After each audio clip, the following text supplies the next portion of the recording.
Hello everybody, I want to waste no time. I have so many things that I want to say. I have two big things I want to talk about in regards to this week's episode. We're just going to jump into it. So hello everybody, how's it going? My name's JoJo. Welcome back to our weekly Moriarty the Patriot discussion video. It's episode 14, the final part of a scandal in the British Empire. If you haven't hit that sub button, do the thing. Look, here's a little animation where it tells you to do the sub thing. Don't forget to ring that bell, very important. Okay, let's hurry up and get into this, because I got so much I gotta say. Let's just talk. Let's talk, okay? Let's just have a cheeky little talk, okay? I'm losing my mind just a little bit. Oh my god. Ryosuke Takeuchi, you genius. You absolute genius. Takeuchi Sensei. From now on, you have earned the Sensei title from me. You... Ooh. Oh my god, and I gotta give shoutouts to series composition as well, Taku Kishimoto, for adapting Takeuchi's work into the series, because the way these things were revealed... Oh! Oh, this was brilliant. Oh my god, this was brilliant. This is so good. Okay, can you tell that my Sherlockian side, and apparently my Bond side, we'll get into that, apparently both, are over the moon right now. Dog. What happened? What is this? This is so good. I'm gonna lose my mind. Okay. Calm, dude. Calm down. Calm down. We're supposed to be the chilled out side of AniTube. This is the lo-fi hip-hop side of AniTube. We gotta be cool. We gotta be calm. We gotta be collected. We're here to talk.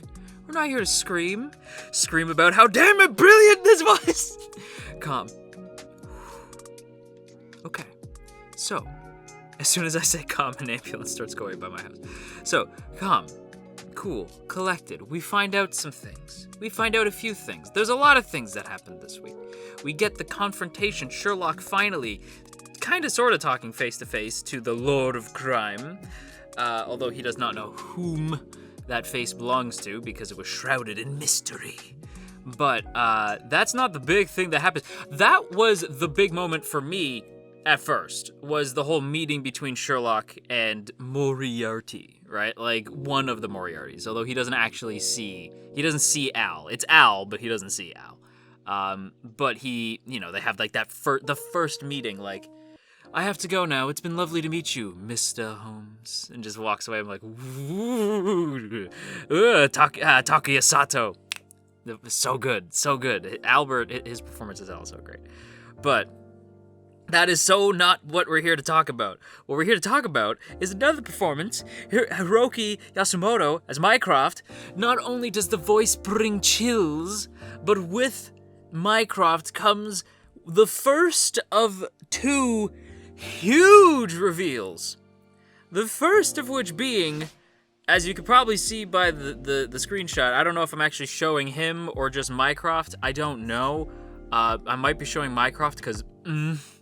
But the first of the big reveals is a question that I had seen in the comments from my fellow anime-onlys about, like, why do they even keep this file, right? Like, why even keep this? I would have burned this, like, because this is, like, a big deal. Like, why keep this?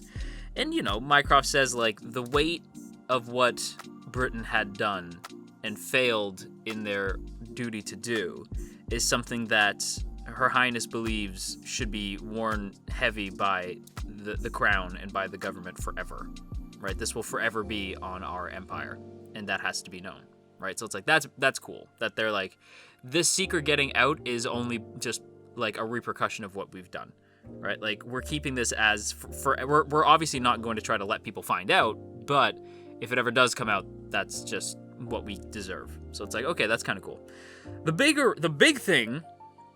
Biggest thing for me is that, so because this is being held over their heads, it's also the reason why Mycroft is the government.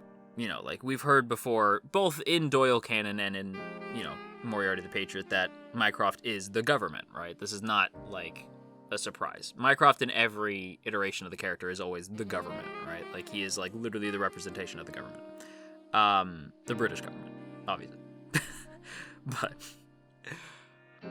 we find out why. And I never needed to know why, but we find out why. And it's that, apparently, Robespierre, a real historical figure, might I add, a monster in reality, but in Moriarty the Patriot, Robespierre pulled the Lelouch v. Britannia. Oh my god, that makes a lot of sense. Pulled the Lelouch v. Britannia. Turns out that Robespierre was working with the British Empire, was a conspirator with the British Empire, was part of the whole thing to start the French Revolution. But once things got out of hand, and now all of a sudden, like, they're burning nobles, or not burning nobles, but they are cutting off the heads of nobles, right? Uh-oh, now we have a problem. So Robespierre decides, okay, well, if we need a villain, somebody to unify these two divided forces against one person, then let that person be me. So Robespierre pulls a Lelouch, allows himself to be painted by history as the villain, only to bring about unification to this torn apart country, right? So, the real historical figure, Robespierre, revealed to be basically Lelouch, and then revealed to be Sharonford Holmes. When I tell you my jaw hit the floor, that doesn't do enough to describe how freaking shocked I was. Again, I know some of you guys are not, we've talked about this. We know that some of you guys watching the Moriarty the Patriot videos, it seems like half the comments are Holmes fans, like myself, and the other half are just Moriarty the Patriot fans, who maybe are experiencing Sherlock Holmes for the first time. I remember somebody saying that Irene was written out of character, or that it was that Sherlock Holmes was being written out of character for Irene, and I'm like, wow. That's, like, wildly inaccurate. But that's just because you guys are used to this version of Holmes, so you've never seen Irene. You don't understand why she is the woman yet, right? So it's like, okay, so now I get that there's some of you who don't know or get, like, the Holmes canon. You're not, you're not Sherlockians, which is what you call, I know it's funny, but it's what you call Sherlock Holmes fans, Sherlockians, right? So I get some people aren't Sherlockians.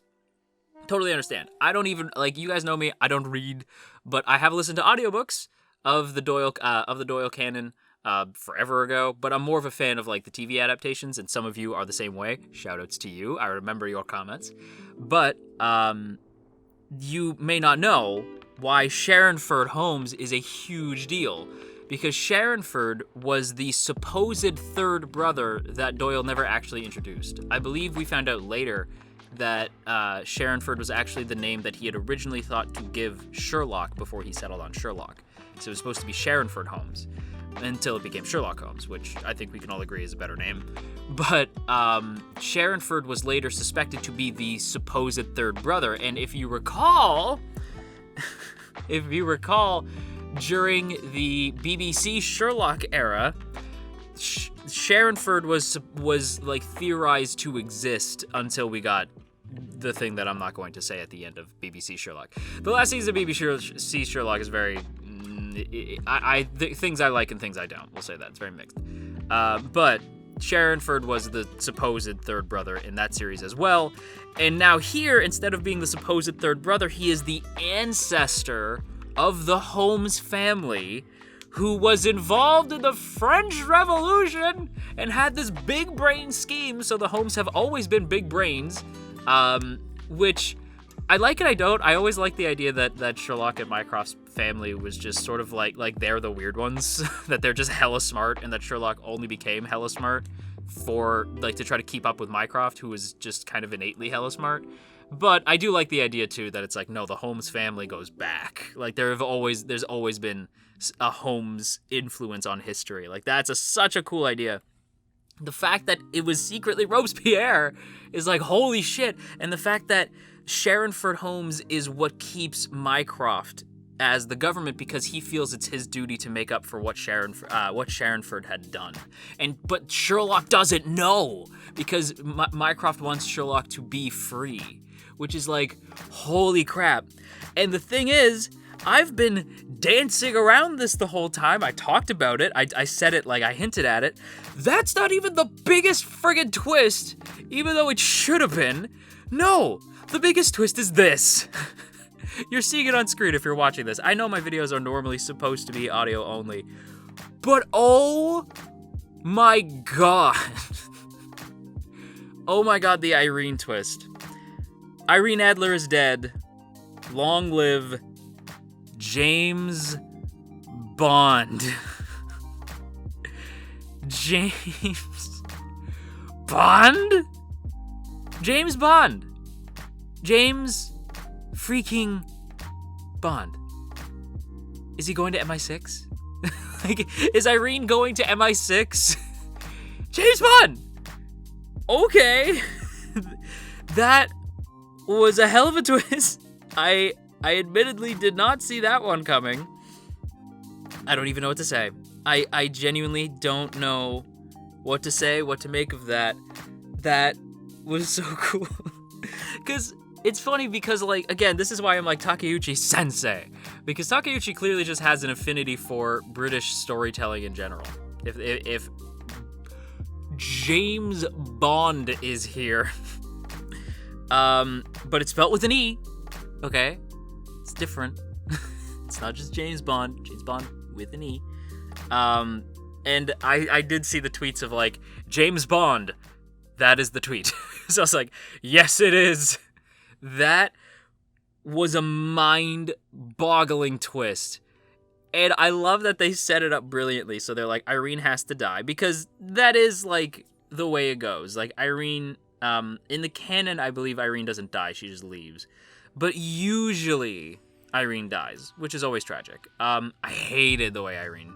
well, I'm not going to even say which version of it is. There's a version of Irene dying that I absolutely hate.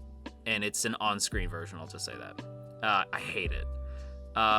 There's other versions where I don't really like the way things go. BBC Sherlock, I don't really like what happens with Irene. There's other versions of Irene where I'm like, I don't really like the way that ends. I like that she just kind of leaves. Like, I like that, because it's tragic, right? Because it's like, they belong together. Like, the bittersweet relationship of Irene and Sherlock is so, like intense, it's palpable. Like, now you guys know why Sherlock refers to her as the woman, right? Like, because she's the one that gets away. Like, she's the one that Sherlock never quite managed to outthink, always left an imprint on his heart forever.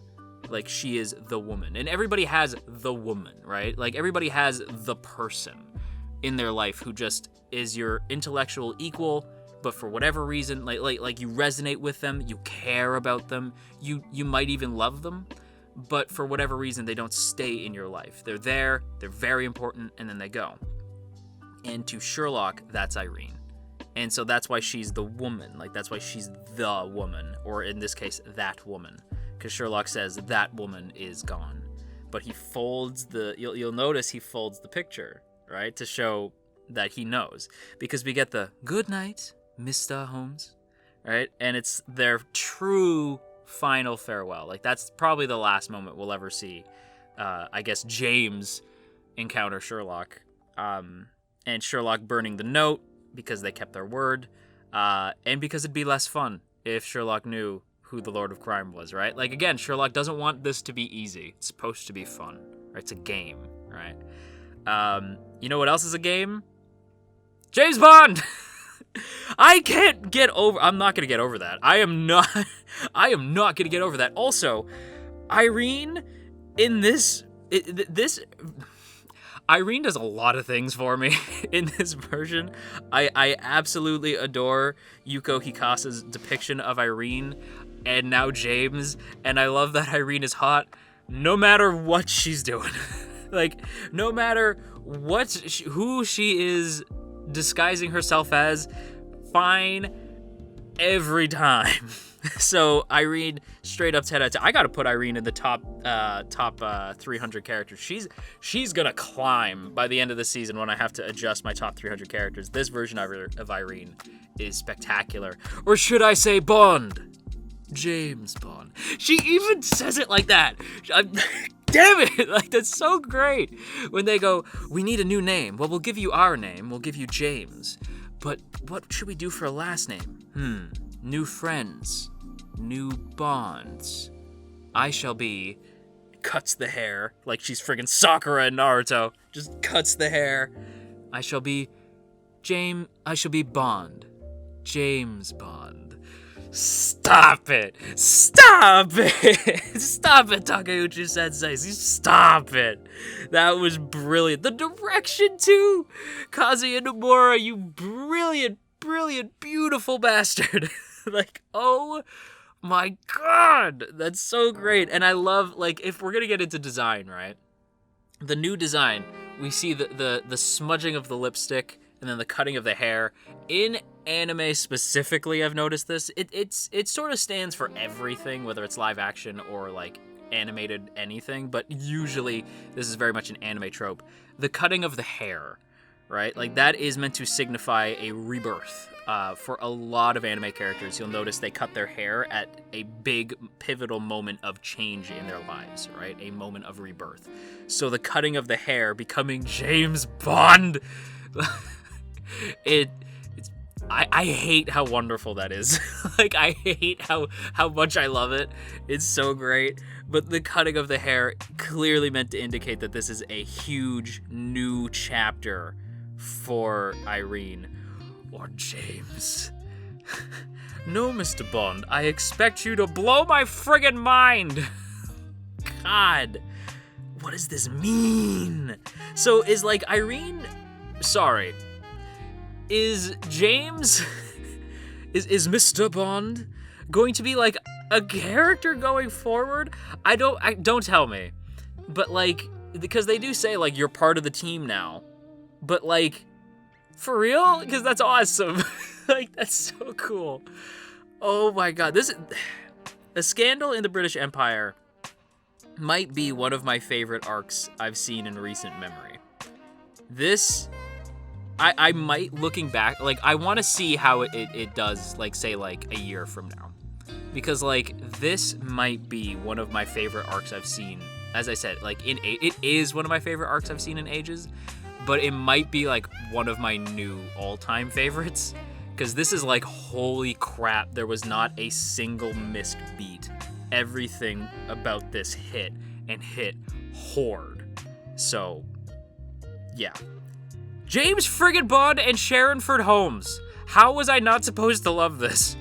But with that said, everybody, that is going to wrap up today's video here. So I hope you guys enjoyed. If you did, don't forget to boop that up snoot, share if you care, leave a comment down below, and of course, make sure that you hit that subscribe button, ring that bell, set notifications to all, let all of AniTube know that you're here.